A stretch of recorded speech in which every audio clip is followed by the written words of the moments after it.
அரசாங்கம் தமிழ் மக்களுக்கு இனரீதியிலான அரசியல் வன்முறைகளை கட்டவிழ்த்து விட்டுக் கொண்டே இருக்கிறது என்பதுதான் முக்கியமான விடயம். தமிழ் மக்களை ஏமாற்றி வருகிறார் என்பதுதான் நிதர்சனமான உண்மை. பாராளுமன்ற நிலையியல் கட்டளை சட்டம் 27(2) அமைவாக பாதுகாப்பு பிரதி அமைச்சர் அல்லது பாதுகாப்பு அமைச்சரிடம் கேட்கப்படுகின்ற கேள்விகள்.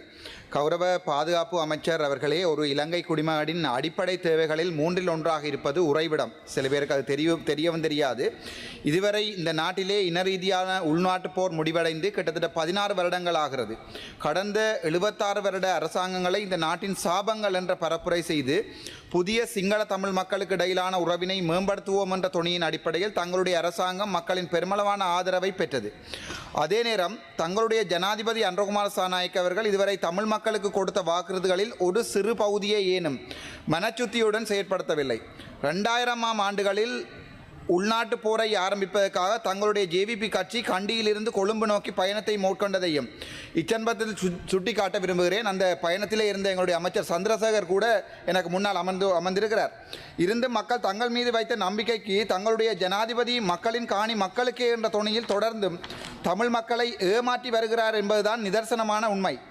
வடக்கு கிழக்கு மாகாணங்கள் தவிர்ந்த மாகாணங்களிலும் ஒரு இனத்திற்கான எதிரான இனரீதியிலான அடக்குமுறை இதுவரை கட்டவிழ்த்து விடப்படவில்லை. இருப்பினும் கடந்த 40 வருட கால உள்நாட்டு யுத்தத்தால் பாதிக்கப்பட்ட தமிழ் மக்கள் தற்போதும் அதே நிலையில் தான் இருக்கிறார்கள் என்பதை இங்கே குறிப்பிட விரும்புகிறேன். குறிப்பாக இடம்பெயர்வின் பின்னர் தங்களுடைய சொந்த வாழ்விடங்களுக்கு திரும்ப முடியாமலும் அதே நேரத்திலே பரம்பரையாக வந்த சொந்த தொழிலை செய்து கொள்ள முடியாமலும் இந்த அரசாங்கம் தமிழ் மக்களுக்கு இனரீதியிலான அரசியல் வன்முறைகளை கட்டவிழ்த்து விட்டு கொண்டே இருக்கிறது என்பதுதான் முக்கியமான விடயம். இதன் ஒரு அங்கமாக இராணுவத்தால் கையகப்படுத்தப்பட்ட தமிழ் மக்களின் பூர்வீக காணிகளை விடுவிப்பதற்காக தமிழ் மக்கள் சகாப்தங்களாக அரசியல் ரீதியாக ஜனநாயக ரீதியாக போராடி வருகிறார்கள். அண்மைய தினத்தில் கூட ஜனாதிபதி சொல்லியிருக்கிறார், பலாலியினுடைய கிழக்கு பகுதியில் பலாலி வீதியினுடைய கிழக்கு பகுதியினுடைய காணிகளை விடுவிப்பதாக. ஆனால் தமிழ் மக்களின் பூர்வீக காணிகளை விடுவிப்பதாக தமிழ் மக்கள் சகாப்தங்களாக அரசியல் ரீதியாக போராடி வருகின்ற போதும் இந்த விடயம் தொடர்பாக பின்வரும் வினாக்களை உங்களிடம் கேட்க விரும்புகிறேன். ஒன்று, வடக்கு மாகாணத்தில் தனித்தனியாக ஒவ்வொரு மாவட்டங்களிலும் மொத்தமாக 5 மாவட்டங்களிலும் இராணுவத்தால் தற்சமயம் கையகப்படுத்தப்பட்டு பாதுகாப்பு வலயம் என்கின்ற போர்வையில் இருக்கின்ற பொதுமக்களின் அல்லது தனியாரின் காணிகள் எந்தெந்த இடங்களில் எத்தனை பரப்பளவுகள் இருக்கிறது? முதலாவது கேள்வி. தனித்தனியாக ஒவ்வொரு மாவட்டத்திலும் இராணுவத்தால் கையகப்படுத்தப்பட்ட காணிகளின் விஸ்தீரணத்தையும் அவற்றின் இருப்பிடத்தையும் குறிப்பிடவும். 2வது கேள்வி, யாழ் மாவட்டத்தில் வலிகாமம் வடக்கு பிரதேசத்தில் அமைந்திருக்கின்ற பலாலி சர்வதேச விமானம் சட்ட ரீதியாக கொண்டிருக்கின்ற மொத்த நிலப்பரப்பு எவ்வளவு? சட்ட ரீதியாக கசட் பண்ணப்பட்ட மொத்த நிலப்பரப்பு எவ்வளவு? 3வது, பலாலி விமான நிலையம் தற்போது கொண்டிருக்கின்ற நிலப்பரப்பு எவ்வளவு? அதாவது சட்ட ரீதியாக அங்கீகரிக்கப்பட்ட நிலப்பரப்பிலிருந்து தற்சமயம் கையகப்படுத்தி வைத்திருக்கின்ற பொதுமக்களுடைய காணிகளோடு சேர்த்து மொத்த காணி பரப்பு எவ்வளவு?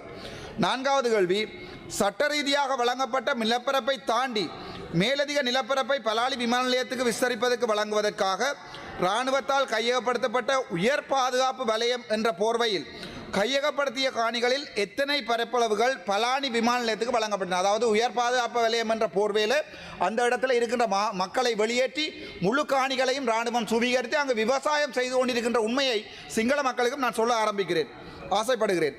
5வது கேள்வி, பலாலி விமான நிலையம் தவிர்ந்து யாழ்ப்பாணத்தின் வலிகாமம் பிரதேசத்தில் இராணுவத்தால் பெருமளவான காணிகள் கையகப்படுத்தப்பட்டு அவை இராணுவ நோக்கங்கள் அல்லாத வியாபார நோக்கங்களுக்காக பயன்படுத்தப்படுகின்றன. அவ்வாறு இராணுவம் விவசாயம் செய்யும் மொத்த நிலப்பரப்புகள் எவ்வளவு? தனித்தனியாக கேட்கிறேன் நான். 6வது கேள்வி, வலி வடக்கில் மயிலட்டி பிரதேசத்தில் இருக்கின்ற எந்தெந்த கிராம சேவையாளர் உட்பட்ட பிரிவுகளில் பொதுமக்கள் மீள குடியமர வழங்க முன்வராமல் இருக்கின்ற இராணுவம் கையகப்படுத்தி வைத்திருக்கின்ற காணிகள் எவை? அவற்றின் மொத்த விஸ்தீரணம் எவ்வளவு? 7வது கேள்வி, வலிவடக்கில் பலாலி வீதியின் கிழக்கு புறமாக இராணுவம் ஆக்கிரமித்த பொதுமக்களின் காணிகளில் இராணுவ ஆதார வைத்தியசாலை ஒன்று கட்டப்படுகிறதா? அண்மைய தினத்தில் ஜனாதிபதியோட கதைக்கின்ற போது ஜனாதிபதிக்கு வந்திருந்த பாதுகாப்பினுடைய பிரதானி சொல்லியிருந்தவர் அந்த இடத்துல வைத்தியசாலை கட்டப்படவில்லை என்று. ஆனால் வைத்தியசாலை கட்டப்பட்டு முடிக்கப்பட்டது 2007 2025 ஆண்டு வரைக்கும் வைத்தியசாலை கட்டப்பட எங்களுடைய பாதுகாப்பு பிரதி அமைச்சர் கூட அந்த மீட்டிங்கில் இருந்தவர். 8வது கேள்வி, ஆமனில் அந்த வைத்தியசாலையின் மொத்த நிலப்பரப்பு விஸ்தீரணம் அவ்வளவு கட்டுறீங்களா? கட்டுறா இவ்வளவுக்கு கட்டுறீங்க அவ்வளவுதான் கேட்கிறேன். 9வது கேள்வி, அந்த வைத்தியசாலைக்குரிய இராணுவ செலவுகளில் இந்த வருடம் ஒதுக்கப்பட்ட மொத்த பணம் எவ்வளவு? இராணுவத்துக்கு நீங்கள் வைத்தியசாலைக்கு ஒதுக்கி இருந்தால் இந்த வருட பட்ஜெட்டில் இவ்வளவு காசு ஒதுக்கி இருக்கிறீங்கன்னு தான் கேட்கிறேன். 10வது கேள்வி, இந்த வைத்தியசாலை பொதுமக்களின் காணிகளில் கட்டப்படுகிறது என்பதை பொதுமக்கள் எதிர்க்கிறார்கள் என்பதை பாதுகாப்பு அமைச்சராக தாங்கள் ஏற்றுக்கொள்கிறீர்களா? அன்றைய தினம் நான் ஜனாதிபதியுடன் நடந்த மீட்டிங்கில் இதை கதைக்கின்ற போது பாதுகாப்பு பிரதானி எங்களுடைய பிரதி அமைச்சருக்கு இல்லை என்று போய் சொல்லியிருக்கிறார். நான் அதை சேலஞ்ச் பண்ணியிருக்கிறேன். ஆகவே தயவு செய்து அதுக்குரிய பதிலை தரவும்.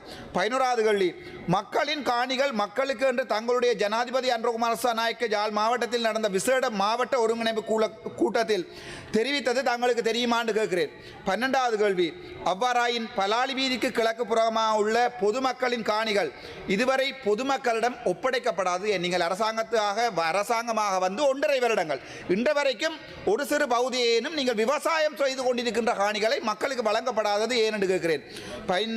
3வது கேள்வி, இந்த வைத்தியசாலை கட்டப்படும் நேரத்தில் தங்களுடைய ஜனாதிபதி யாழ் மாவட்டத்தில் நடந்த பொதுக்கூட்டம் ஒன்றில் இது சட்டவிரோதமானது என்பதை ஏற்றுக்கொண்டிருப்பதை தாங்கள் அறிவீர்களா? அண்மை நடந்த மீட்டிங்கில் கூட ஜனாதிபதி சொல்லியிருக்கிறார், அது மக்களுடைய காணி என்றால் அது கட்டாயம் மக்களுக்கு வழங்கப்பட வேண்டும் என்று. வார்த்தைகளால் ஜாலம் காட்டுவதைத்தான் நான் இங்கே முக்கியமாக சுட்டிக்காட்ட விரும்புகிறேன். பச்சை சொல்வதை தயவு செய்து நிறுத்தவும், பொய் சொல்வதை.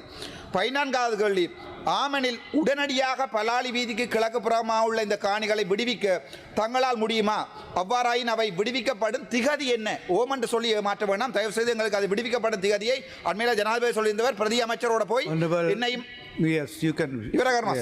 பிரதி அமைச்சரோடு போய் என்னை அந்த இடங்களை பார்த்து பிரதி அமைச்சருக்கு அதை வடிவாக விளங்கப்படுத்துமாறு ஜனாதிபதி சொல்லியிருந்தவர். ஆனால் கஜேந்திரகுமார் பொன்னம்பலம் ஏதோ தான் விடுவிப்பதாக போய் நிற்கிறார். அதை நாங்கள் அவர்களுடைய அரசியலை பார்த்துக் கொள்வோம். ஆகவே இந்த கேள்விகளுக்குரிய பதிலை ஒரு ஏழையின் பிரதிநிதி என்ற அடிப்படையில் வாழ்விடம் இல்லாமல் தவிக்கும் வலிகாம மக்களுக்காக கேட்கிறேன் என்பதையும் இதன் ஆழத்தையும் ஜனாதிபதி அவர்களும் பாதுகாப்பு பிரதி அமைச்சர் அவர்களும் புரிந்து கொள்வார்கள் என்ற நம்பிக்கையுடன் நன்றி.